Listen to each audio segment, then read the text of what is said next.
don't know if Doug, you want to say a couple words about the Urbanist? Sure. And just housekeeping, we are going to record this talk. And so if you will be in speaker view, but just so you know, feel free to go off video if that's something you're uncomfortable with. Yeah, so the Urbanist, obviously you're familiar, you got here, but if you're not, been with us a long time, we are a daily publication online, obviously theurbanist.org. And in addition to that, we have this, program of having guests every month that Patrick runs as our programming director. And just, kind of having a venue for folks to kind of connect because, with obviously with the pandemic, it can be a little bit isolating. So that's why we have the little Q&A at the end and the time at the beginning to kind of just, connect with folks and talk about urbanism, talk about what's going on in the city. And obviously the sort of the idea behind what we're doing is to urbanize, to, kind of grow the city in a lot of different ways, including, better transit capacity, better transit service like we were talking about before we got started here, and also making really high quality places to, to recreate and to just generally enjoy the city. And I-5 obviously dovetails really well with that. And, the two folks we have representing them tonight, who Patrick will introduce, are both pretty involved with the Urbanists too. Scott has focused a lot of his attention on Lit I-5 lately, so he stepped back from the board, but he used to be on our board.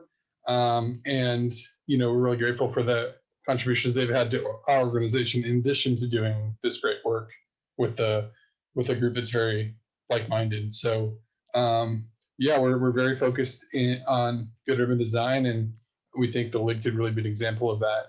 So I'll pass it back over to Patrick. Yeah, thanks. One of the things too, after they're going to talk for a while, and then I will ask questions, most of them submitted by people when they registered, but also if you come up with questions as we move along, feel free to throw them in the chat and we'll do our best to get to them. And with that, I was really excited to have Lit I-5 because I feel like we're coming off of what everyone says is like the worst year, where it's just about holding on. We've had a horrible president, mediocre mayor who doesn't have a lot of vision, but maybe 2021 will be different and we can start thinking bigger again. We can start thinking about how to really move our city forward, move our region forward, move our planet forward. And what is a bigger idea from an urbanist and from a Seattle perspective than really healing one of the original sins against our city, a freeway that cut it in half, that bulldozed neighborhoods, that split communities, that filled our center city with pollution. And Lit I-5 has a bold proposal that might take 50 years, might take 100 years to accomplish, but they've started the ball rolling, and it's a proposal that could really transform our central city, our neighborhoods, and how we live in Seattle. With that, I'll hand it off to Scott and Natalie. Thanks, Patrick and Doug. Thanks for having us. It's good to see some good turnout here. Yeah, I like Doug was saying, I used to actually volunteer in Patrick's capacity as the events coordinator, so it's good to hang out with the Urbanists again. I'll let Natalie introduce herself. I'll just say I'm the co-chair of the Lit I-5 steering committee, and we're basically a volunteer group. So, oh, you're muted. Yes, muted. It's nice to have you all here today. And my name is Natalie Bicknell, and I'm also a senior reporter at the Urbanists, in addition to being on the steering committee for Lit I-5. And I just wanted to point out too that we have Tracy Patton with us here today as well, and Tracy is also with Lit I-5. Hi. Tracy is our part-time ringleader who keeps us organized. Yeah, sorry. Video site. I didn't introduce myself because I'm not formally part of this. I'm kind of just peeping in and hearing. I'm going to track the question. Great. Oh, so you're going to take notes. Great. I'm going to try sharing my screen here. We've got a few slides. Let's see here. Let me know when that comes up. Good, okay. So Lit I-5 is a grassroots volunteer organization that's been organizing in Seattle for almost 6 years now. Our mission is basically to build a case and constituency for lighting the freeway and doing that in a way that's sustainable and equitable, and also reconnects our communities. We're led by a steering committee of volunteers, which fluctuates in number over the years. We're also represented by a growing coalition of like-minded organizations. Northwest Progressive Institute just endorsed us, and we frequently work with First Hill, downtown, the Seattle Neighborhood Greenways, and others who are kind of have similar values and missions of building a more connected and more green city. Our role over the past 5 years has been to take a very bottom-up approach. We have hosted a whole bunch of workshops and tours, basically just to get the juices flowing and see what the community wants to do with the future of this piece of infrastructure. We've been pretty successful at generating conversation, but also making meaningful progress on the road to a lid. And also, along with our work, we've also worked on educating political candidates and getting endorsements. This is a constant process because, as you know, people are constantly moving in and out of elected office. So we'll be very active this year as well with the Seattle mayor's race and the 2 citywide city council races up for grabs. The reason we're organized and the reason we're so passionate about this project is I would say twofold. One is that the center city of Seattle, the densest area of the city where the most people live, where the most jobs are, is also the area with the least amount of public land and open space. The center city is represented by the gray area on the map on your left, and green are public parks owned by various government agencies. You can see I-5 slicing right through the middle there. The other point here on this slide, of course, is that despite downtown's small size, it's also absorbing almost a third of the growth, at least pre-COVID, that Seattle has been experiencing. So there's more and more people that are demanding urban level services in this area. The other issue is a matter of physical discomfort and pollution. I-5 obviously carries several 100,000 vehicles per day, and it's very unpleasant to walk across. And more you're seeing, there used to be just empty lots and parking lots next to I-5, but as land values have gone up, all of those sites are being developed. So now you're having buildings and people living and working right up against the freeway. So and obviously several thousand people commute across the freeway by bike and bus and by walking. And there's not a whole lot of pleasant pedestrian infrastructure there. And it's not just downtown, but also the bottom picture is an example up in the U district. So LID, very simply, just to kind of describe what it does, it works when the freeway is in a below ground, below grade situation like this, and it acts like a bridge and can reconnect both sides. And LIDs can be designed to support parks most commonly, but they can also be engineered to support buildings and streets and other types of structures. This is a good example of what the framework and the structural pieces of a lid looks like. This is recently completed in St. Louis near the Gateway Memorial Arch. And we, of course, locally, as folks were talking about before the meeting started, we have had some progress in restoring the scar that cut through Seattle and other highways in the region. This is I-5 looking north. You can see Town Hall kind of in the center right of the image, just for reference. This is shortly after the freeway was built. You can see some of the new overpasses. And then about 10 years after the freeway opened, we built Freeway Park as a first step towards reconnecting downtown to the First Hill neighborhood. And then later on, we had the convention center to the north of Freeway Park was built. And then since then, we've had a number of other LID projects built around the region. On the left is downtown where the red line is, and the blue lines are where other lids have been built over I-90 and State Route 520. One thing we like to point out is that these other more recent lids have been built in extremely wealthy communities. You might not be able to see it on your screen, but the dark blue represents household incomes of over $100,000 a year versus the patchwork of lower and middle income folks who are living in the center city area. So we're always trying to make the argument that the freeway is it's a regional network, and we should consider equitable benefits to the population from a regional perspective as well. So while we're focused on downtown, and I've been talking about the downtown Capitol Hill area the whole time, there are a number of other opportunity sites across the city that could be looked at long term. The U District and Jackson Park area near the future light rail stations are particularly good candidates because they're probably, there's going to be a lot of people there. They're in urban village areas, and there's going to be hopefully more density in those areas around light rail.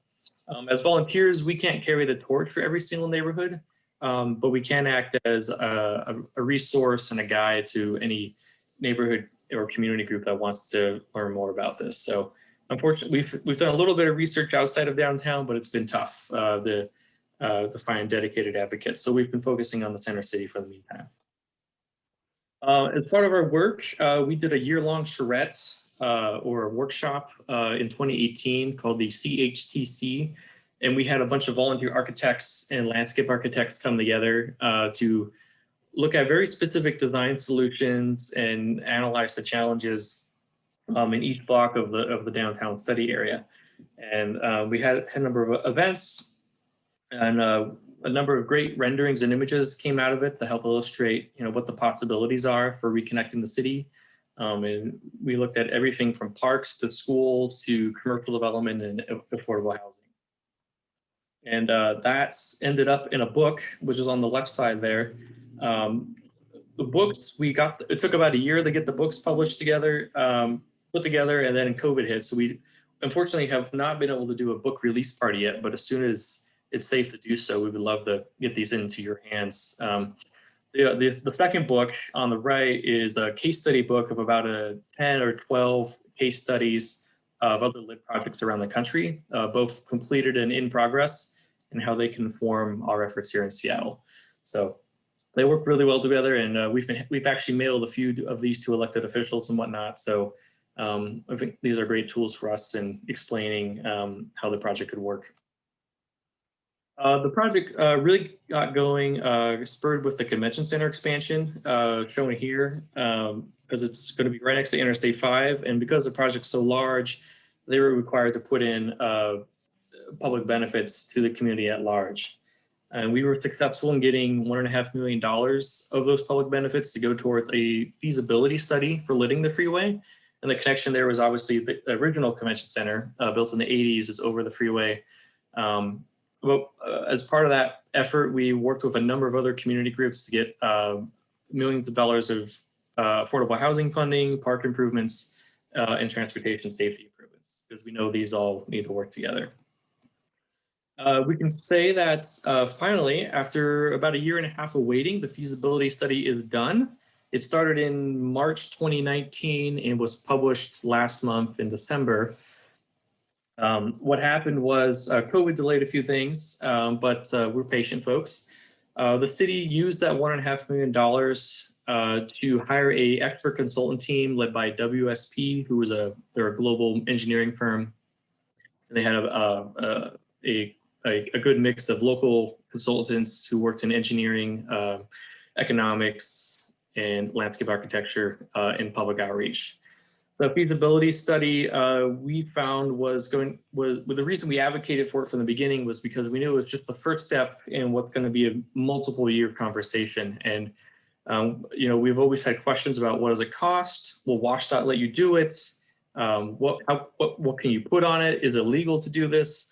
And to answer all those questions and look at them in a thoughtful and educated way, we knew we needed a comprehensive study of this size and scale and depth to move the project forward. So that's the reason we advocated for it, and it's the reason we're so excited that it came out. I'll caveat the rest of the presentation with we're still reading it. It's the main report's 150 pages, and there's several hundred pages of appendices that we're still going through. So I just kind of cherry picked here some of the high level findings that we've found so far, and to give folks an idea of what we found, and hopefully get some feedback from you on what you think of the results.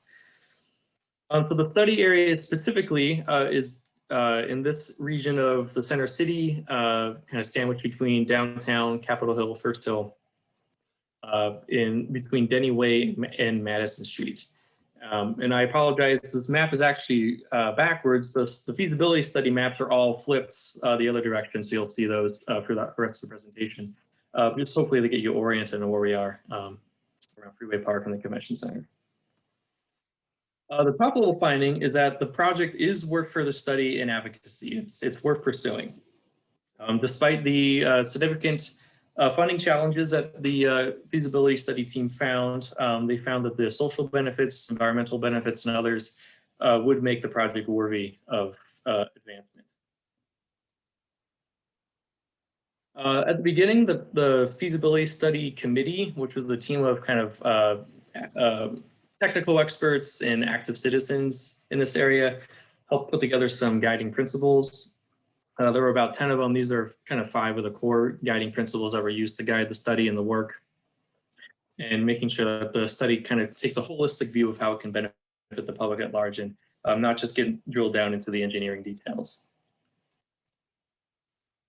The study did not look at a preferred design or recommended design. It basically looked at a range of feasibility to kind of bookend what's the minimum thing you could do and what's the maximum thing you could do, because they want to look at a variety of scenarios to help guide future public discussion. So they developed 3 test cases. Test case 1 is basically the question was, what's the least you can do to get a decent amount of public benefit? And that ended up being basically a simple park over the freeway and only lighting the easiest sites. So you can see in the top left of your image, there's a couple of blocks that are not fully lighted, so because those would be more expensive.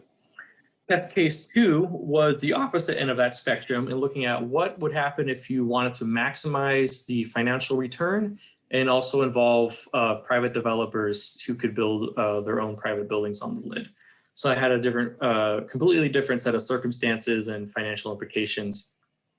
Test case 3 sought to kind of bring that to the middle and look at a kind of a hybrid in balancing public and private uses and public and private funding. So it kind of looked at what might be a more context appropriate approach for this area, looking at the existing neighborhoods and considering a lot of civic benefits like affordable housing, schools, and whatnot.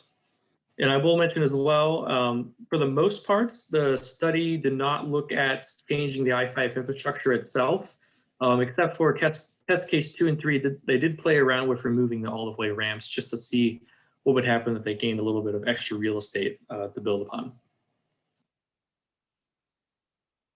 So just a couple top level highlights, looking at the capacity of this area. The total study area was about 17 acres. And depending on the different test cases, 2.5 to almost 10 acres of that could be new parks. There could be between 600,000 and 4.7 million square feet of new building area for housing, including significant payments to the city's mandatory housing affordability fund. 2 to 5 million square feet of office, retail, and hotel space for commercial uses, and also capacity for all those civic functions I've been mentioning. And again, these are ranges because they had to, set the bookmark somewhere, and they didn't want to, say this is how much will be built, this is how much could be built. So that's, and just for reference, I think the Columbia Center downtown is probably 1 million square feet of office space. So the amount of capacity here for both private development and also public spaces is quite significant. I think Cal Anderson Park in Capitol Hill is, I want to say that's 14 acres, and Freeway Park is 5 acres. So, looking at something in that range of a larger neighborhood scale park is the potential here. A couple of key benefits. we often encounter the perception that a project like this in an area like this would only benefit more white, wealthy, older folks. But the fact is the downtown area is pretty representative of the city at large in terms of race. Downtown obviously has more renters, a lot more renters actually, and also the highest share of publicly subsidized and affordable housing. So you've got a lot of low-income folks. You've got almost 5,000 kids that live in the area. And there's a growing demand for urban and social services that those residents that they need. A couple of quick facts on environmental benefits. I'm not sure how they calculated this, but the team found that 30% of the rainwater that runs off of the Capitol Hill First Hill area could be treated on the lids instead of dumping onto the freeway and being shunted to the Puget Sound and Lake Union untreated. Lids also serve secondary benefits of reducing air and noise pollution, which is hopefully intuitive, because if you cover up that freeway noise within a few blocks, you won't be able to hear that or smell it as much. And also there could be some tangible benefits with reducing the urban heat island effect, which is increasingly important as the climate changes. Some mobility benefits would be key as well. I-5 severed half of the 18 street connections that used to connect Capitol Hill and downtown in First Hill. And the study confirmed that there's a large number of people who walk and bike across the freeway each day. There's a lot of transit running through this area, including 5 current and future light rail stations. So lidding I-5 could definitely have the opportunity to create new streets or new pedestrian networks that would help benefit people who are traveling through this area. And then the key question that's on everyone's mind, some very preliminary capital costs that were investigated. And keep in mind, this is at 0% design. So they're subject to change, of course. Test case 1 was found to would cost a little under $1 billion. Test case 2, which was the entirely private investment, would be 2.3 to 2.5 billion. Then test case 3, that mid-density kind of hybrid approach, would be 1.3 to 1.5 billion dollars. And this would vary block by block because each block is differently shaped. It's got a different slope from east to west, and it also the cost will also depend on what we do with those off ramps and on ramps that commuters take to get to and from the freeway. I want to put a few caveats on this as well. The feasibility study team included a 50% contingency on top of the basic construction costs, which is probably prudent because this is such a complex project that a contingency of that, a lot of risk. It's hard to tell what the future of the construction market will be like, what the demand for real estate will be like in downtown. So I think that was appropriate, but just keeping that in mind. That is one reason why the cost is represented the way it is. Another issue is that 10 to 20% of the project costs is parking, and not parking on the lids, but parking off the lids. Even though this area doesn't have a parking requirements, if you build a new building, the feasibility study team assumed that developers would provide parking for residents and office workers because that's just the way they do things. So if this project is built in 15, 20 years or more and transportation changes, we have better transit, people are more willing to walk and bike, maybe you don't need to build so much parking and therefore the cost goes down. And then a couple other factors are that Seattle is really unique compared to the other projects and places that have built lids. We've got a steep slope situation. The freeway is got a curving alignment, whereas where most lids are kind of built where the freeway is going straight. And we also have unique earthquake seismic requirements that are going to increase costs to ensure the project is safe. And the last thing here as well is that I'll assume that the lid project is built independently onto the existing freeway. We know that I-5 is outdated and it's seismically vulnerable, and a major rehabilitation or preservation project is needed. If that happened at the same time as lidding, you'd have a lot of cost efficiencies with construction and design and negotiating labor and material prices as well. So Two things to keep in mind, but they still give us a good ballpark idea of the level of investment we're looking at. A good benchmark as well is to look at some other similar civic projects and other transportation projects going on in the region right now. On the bar chart here, all the green bars are the 3 different case studies or test cases, and all the other projects are showing some examples of other large projects that we, the public, have agreed to invest in, ranging from the I-5 and HOV program in Tacoma to Waterfront Seattle and the Link Light Rail. So it hopefully gives you an idea of the scale of effort involved here. But looking at that cost, what you get for it as well, if you want to look at it in dollars and cents, the study found that the project could help revitalize the economy of over $3 billion per year in economic activity. Long-term, 10,000 to 29,000 direct jobs and indirect jobs, related to, depending on how much real estate is involved in the lid.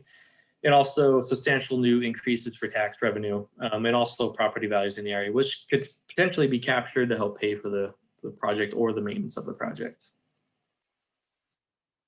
So this chart shows at a high level where we are today. We're still in that early planning stage. There's somewhat of a vision out there established by the community what we've talked to, but there's a long road ahead to looking at design, analysis, and construction, and basically working with all of the government agencies that will be involved with this, including WashDOT, the City of Seattle, King County, and also the federal government. So part of our role is to navigate this and connect all the dots, connect the people connect the right elected officials and decision makers to each other, to help keep the ball rolling. But the feasibility study was the key, really key linchpin here at the beginning, early stages, to help unlock some of these other opportunities.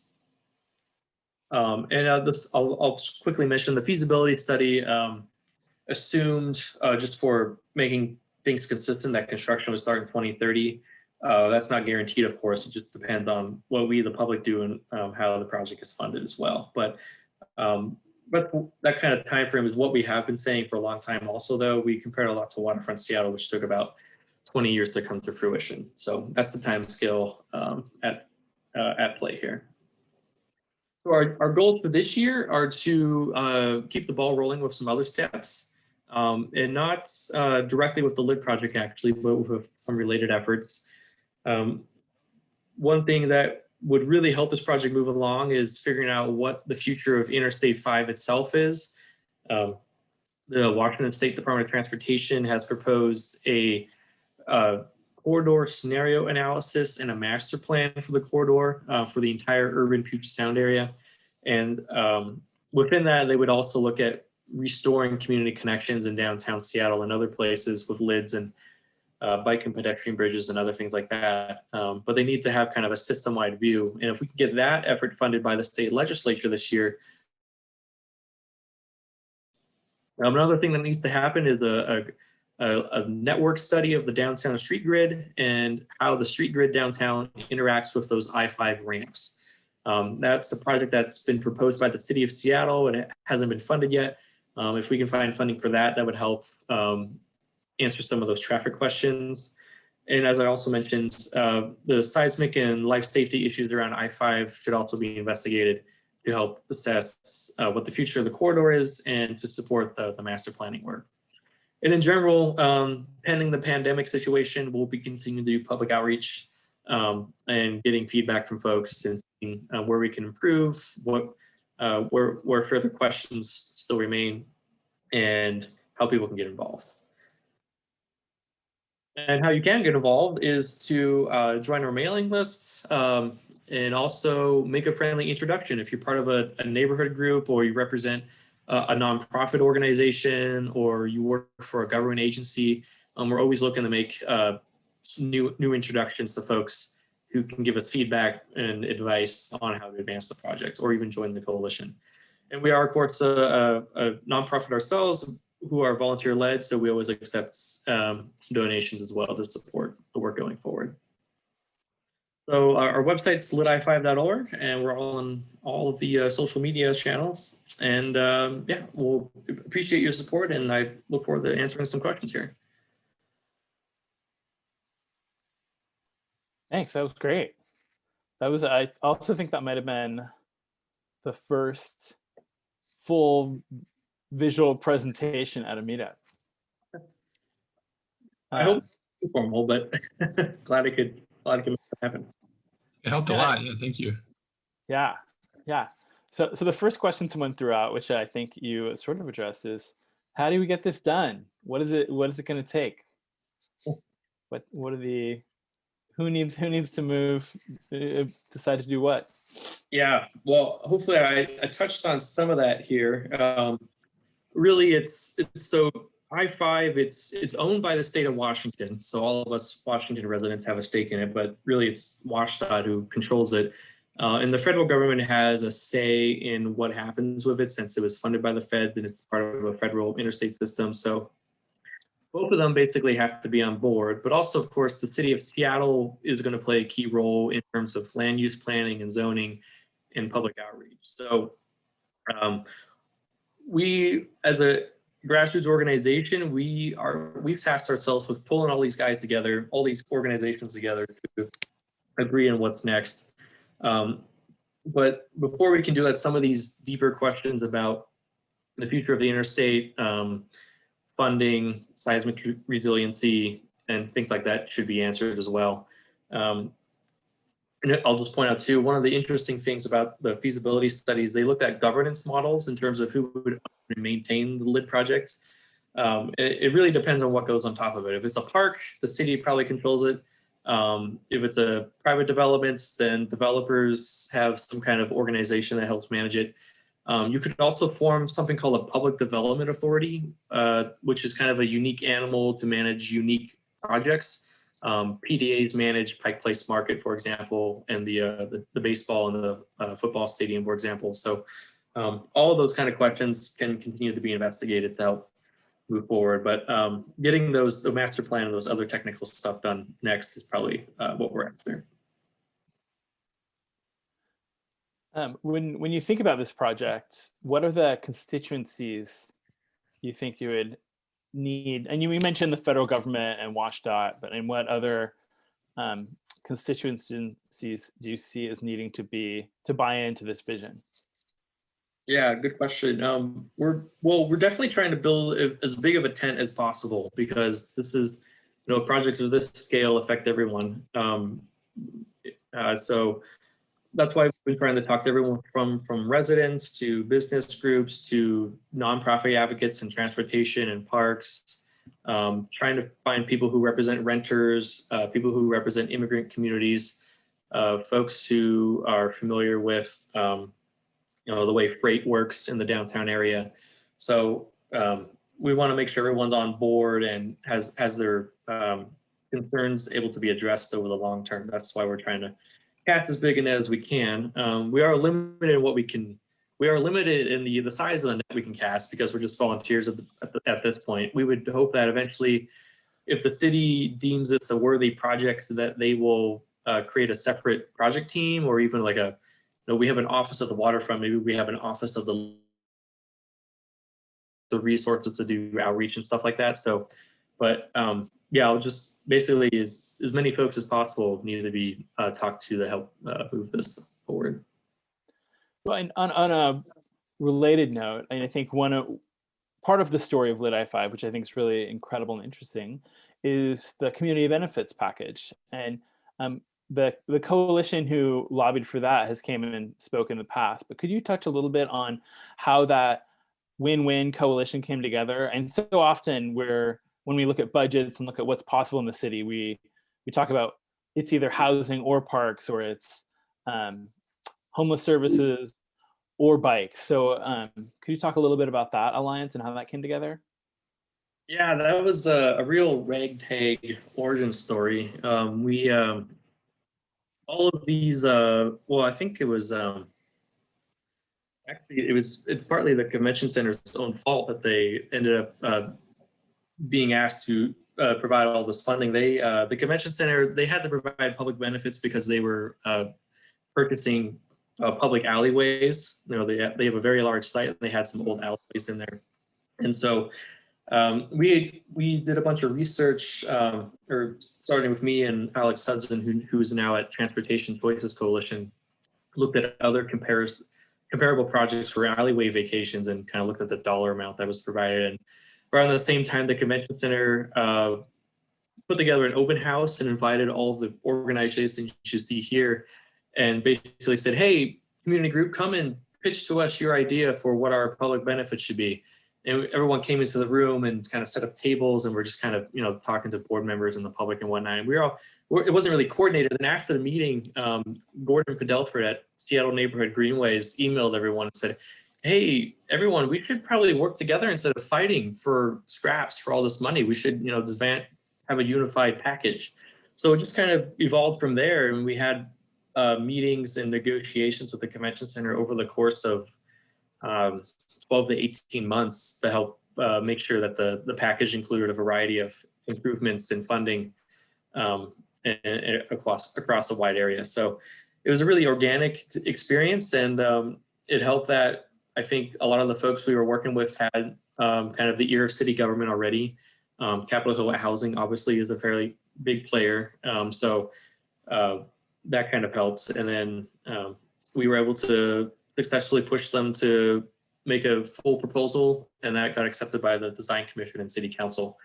So that was the way it did it, and the fact that it was backed up by research also helps, just showing the scale of the project demanded a similar scale of benefit. And you already got paid for that, right, Scott? I personally haven't seen any of this money.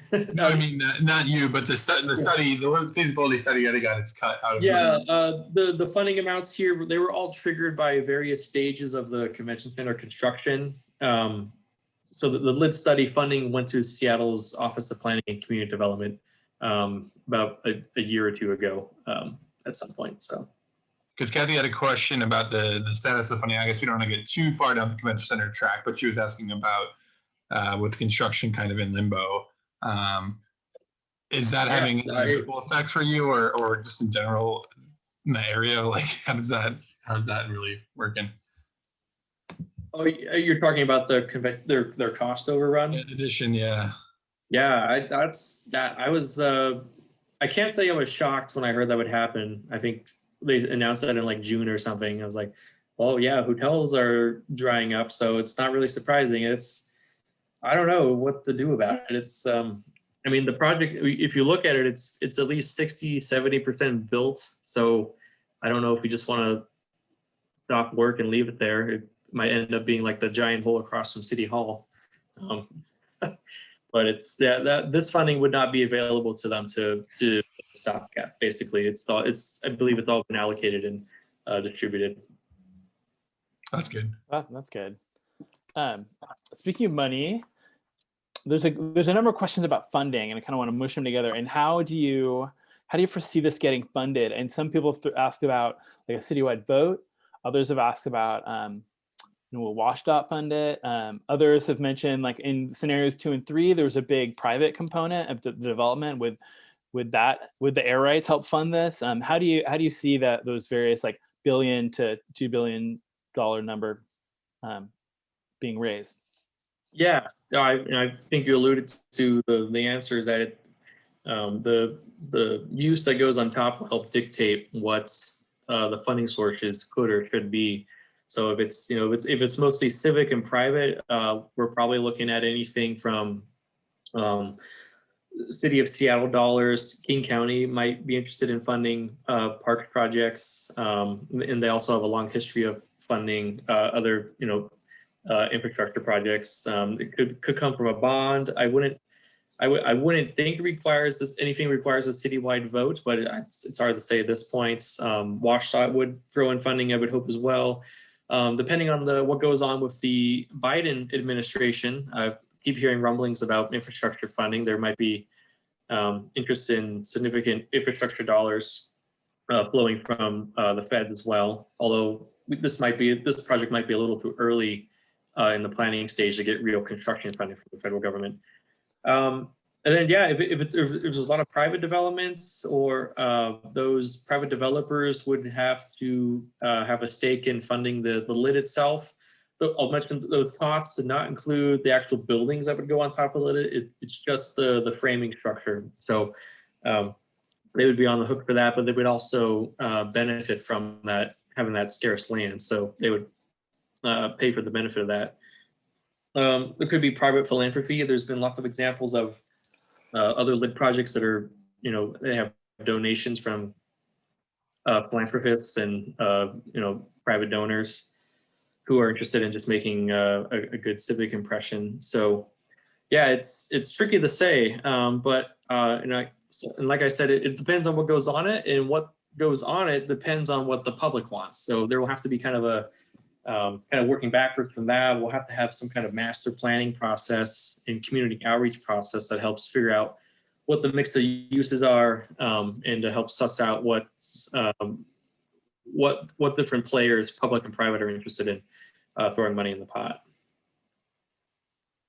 Yeah, I imagine a local improvement district could be part of that as well.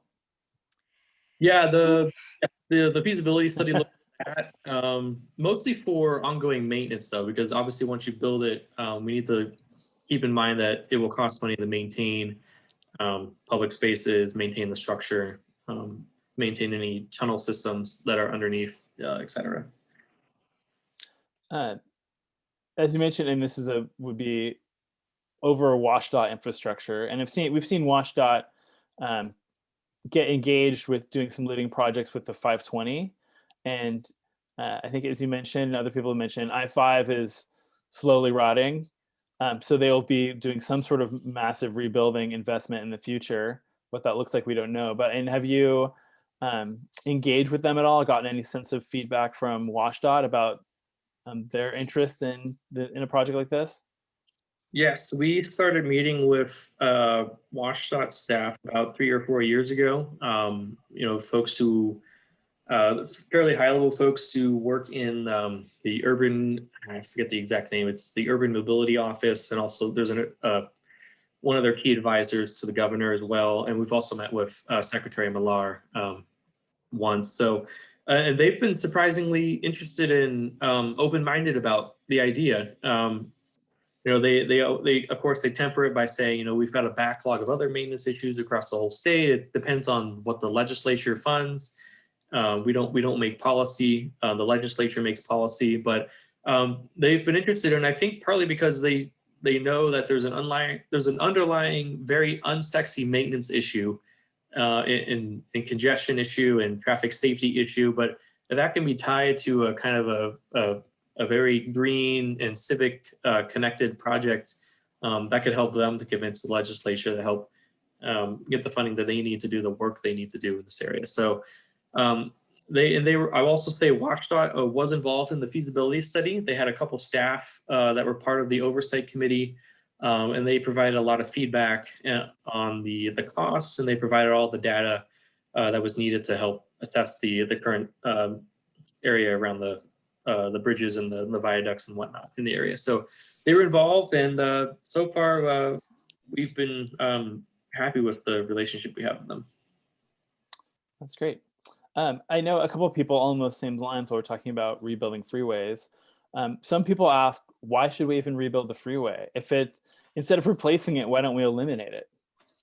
Yes, or even at least eliminate it between I-90 and 520, as I've seen some people propose. Yeah, and bulldoze rid of it. I've seen that kind of pick up more interest lately, perhaps in response to the lid project, or maybe it's organically forming. And I've actually seen a good idea that's come out of the federal government. I just saw over the last couple of days has been a proposed grant program to help cities tear out some of their freeways with a focus on kind of stub freeways and little freeways that just dead end into a downtown. So I think that's great. Is it 705 in Tacoma? I think would be a good example of a freeway that could go. Yeah. I think it would be a tougher sell to do I-5 just because if we were Los Angeles, where we have a grid of freeways everywhere, you could take out one segment and people wouldn't even notice. But I-5 is the major and only artery that goes through Seattle. So I just think it would be a lot tougher sell to advocate for that. But personally, I'd be open to it, but I just don't think it would be politically tenable with the amount of commerce and freight interests and also emergency access interests as well. So Yeah. I don't know if Natalie, we've talked a lot about that internally. I don't know if Natalie wanted to chime in on any of that. I think, I mean, I would just in general agree with Scott that it's exciting, I think, to think about removing the freeway in that part of the city, and it may actually be a more affordable alternative, but there are also definitely a lot of considerations that would have to go into making that decision. Yeah, or we could bring back Burfa, and I think we probably need 4 Burfa-sized tunnels. Another option as well. Yeah, we want to go tunnel crazy.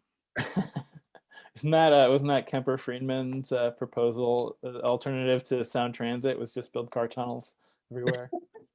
I wouldn't be surprised. Yeah. He might be talking to Elon Musk a little too much. Yeah. So there was another cluster of questions around how can, if you're rebuilding I-5, if you're building this lid, how can rail be brought in there? And we've talked about trying to find a corridor for high-speed rail through the region. And I know some of the existing Amtrak routes are a little too circuitous or too populated. Have you looked at how that can work together? Your vision? Not in detail. It's definitely been thrown out there. I mean, we saw, we were just talking with Martin about his article about the idea.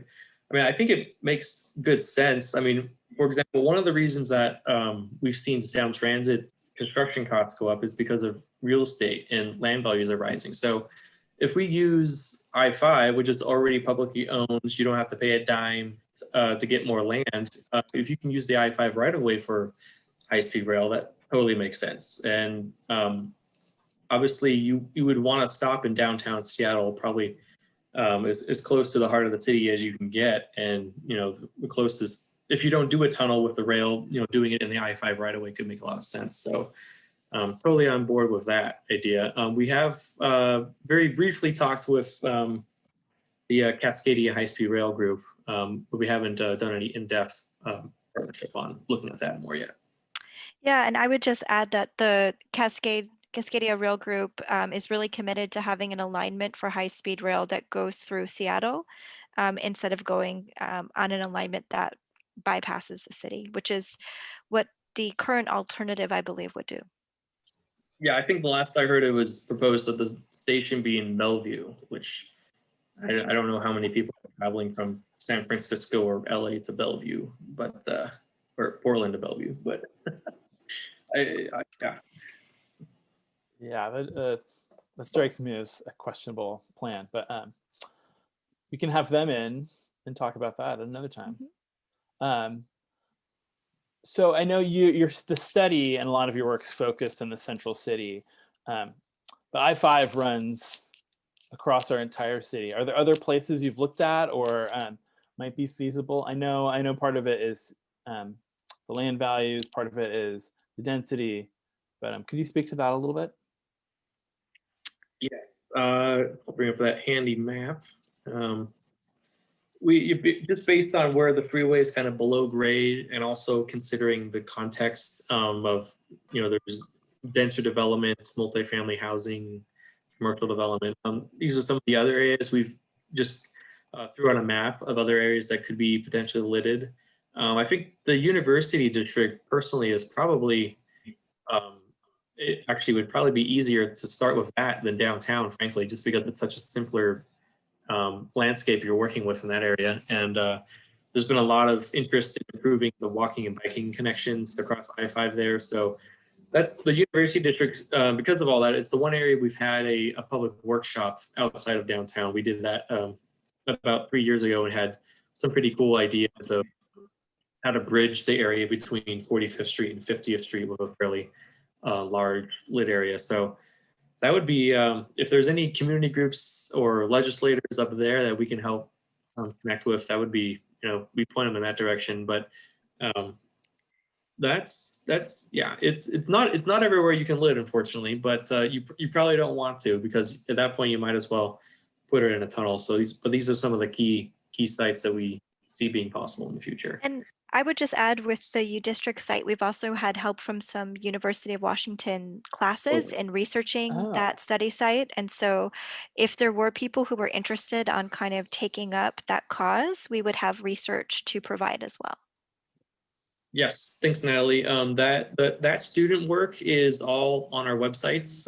If you go under the, I think it's the resources and then academic studies tab. And we've worked with the UW on several classes and studios, actually going back several years, looking at that site, and also downtown. So there's some good work in there. Oh, that's great.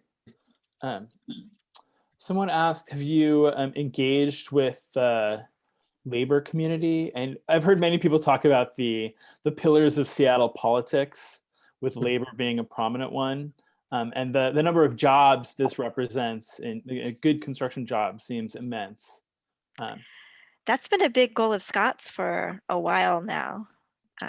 Yeah, we've met briefly with the King County Labor Council, but we haven't gained a whole lot of traction with them or any other groups yet. That's definitely been a key target of ours. So if anyone who wants to make an introduction, perhaps the feasibility study will help open up some doors as well with them and other constituencies. Someone asked about getting this included in Seattle's 2050 carbon neutrality goal.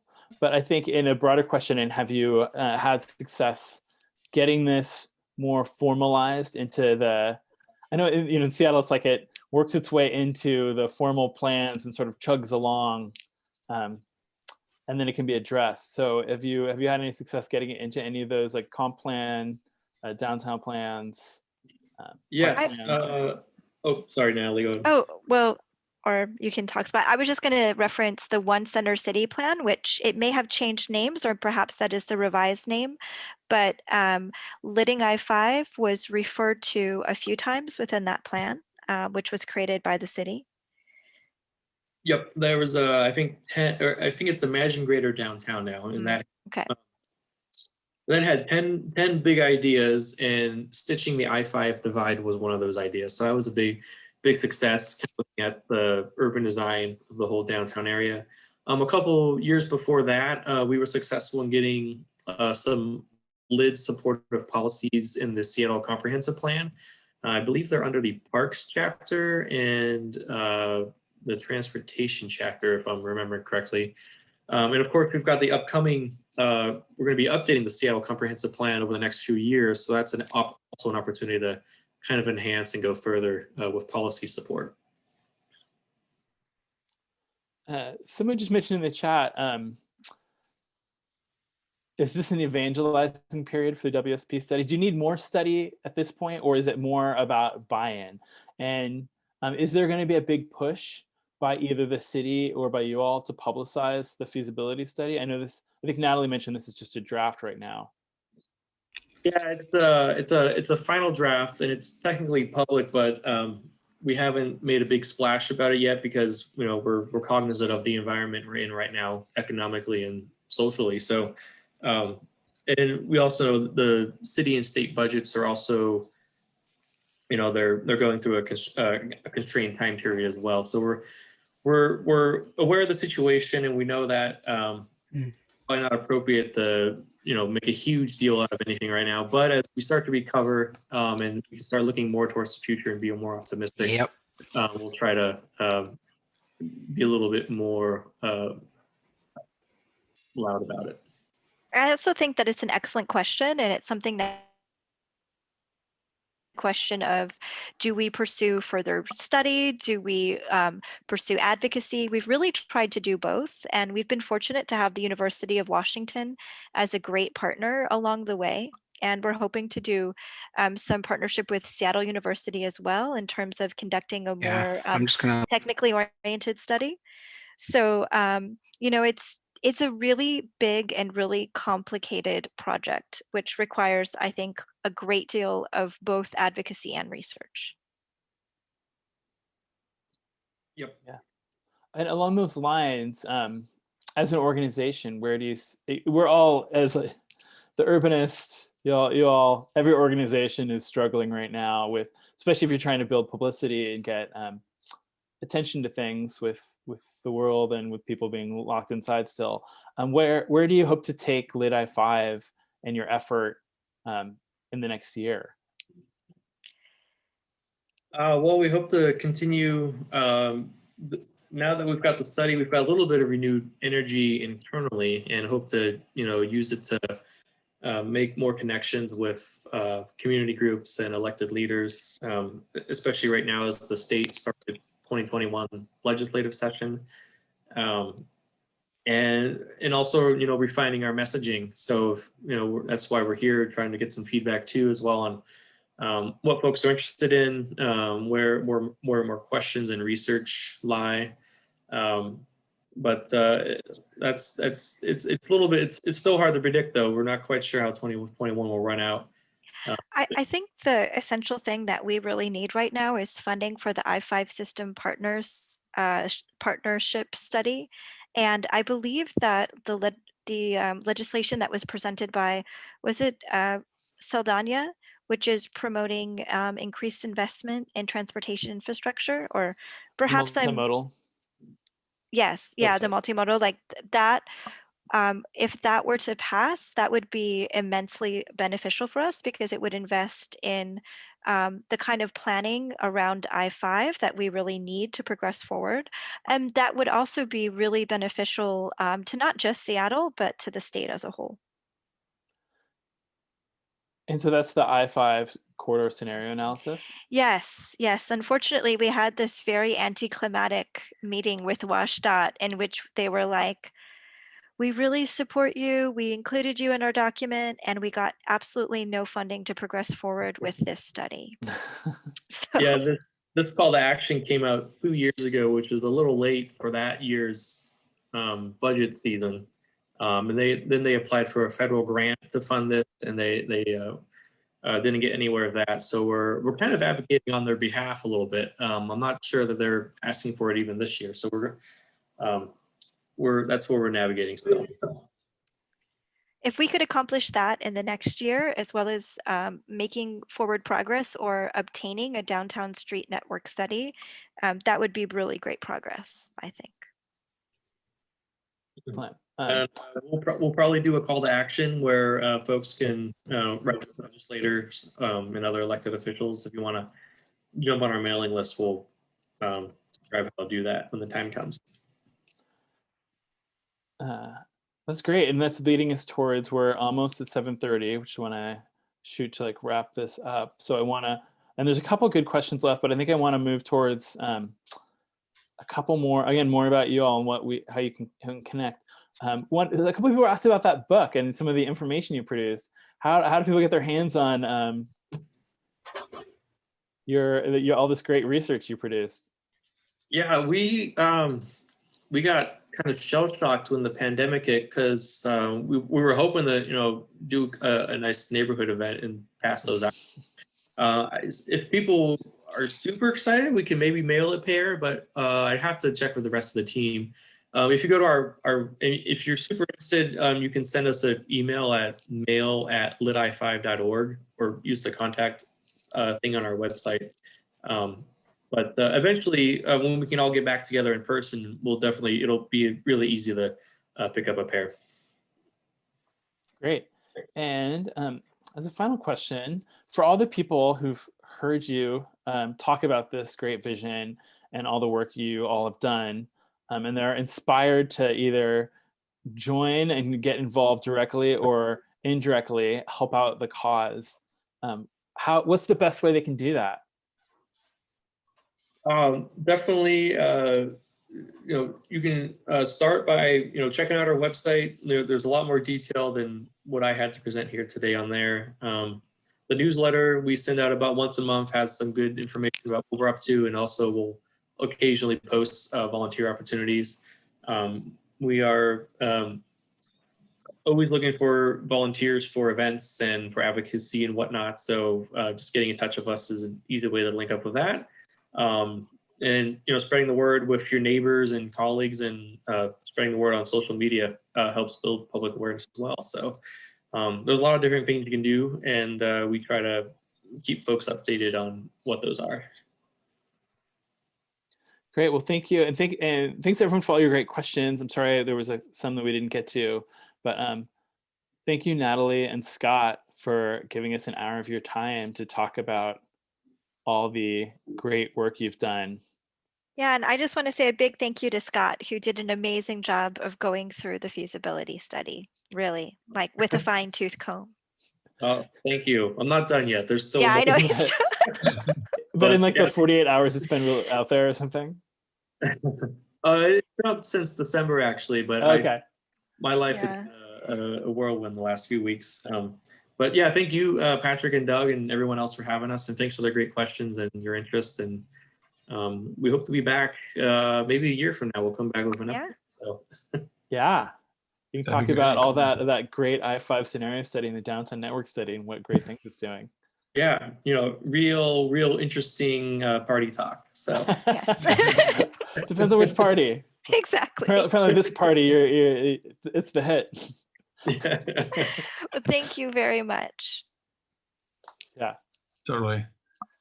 And yeah, definitely reach out to Lit I-5, get involved, tell your friends. I think that's really how this stuff kind of spreads, is word of mouth. So, and sharing on social media. So even if you don't have the time personally, even if you just, know someone who'd be interested, it can really spread. And the same goes for us at the Urbanist. So thank you for participating and being involved, and feel free to reach out to any of us who presented. My email is doug@theurbanist.com, or sorry, .org. But yeah, have a good night, and thank you for joining us. Yeah. Have a good night, everybody. Have a good one. Thanks. Thank you.